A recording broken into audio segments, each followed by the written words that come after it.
আমি রিসেন্টলি 3টা 8x10-এর ক্যানভাস কিনেছিলাম। ক্যানভাস কেনার পরেই আমার প্রথম কাজ হলো ক্যানভাসগুলোকে ভালো মতো প্রিপেয়ার করে নেওয়া।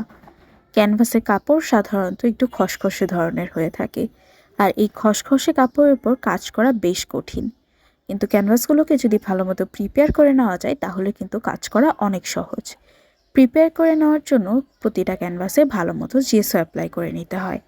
জেসো অ্যাপ্লাই করলে ক্যানভাসটা অনেক স্মুথ হয়ে যায়, কাঙ্ক্ষিত রঙও পাওয়া যায়, আবার রং লাগেও কম।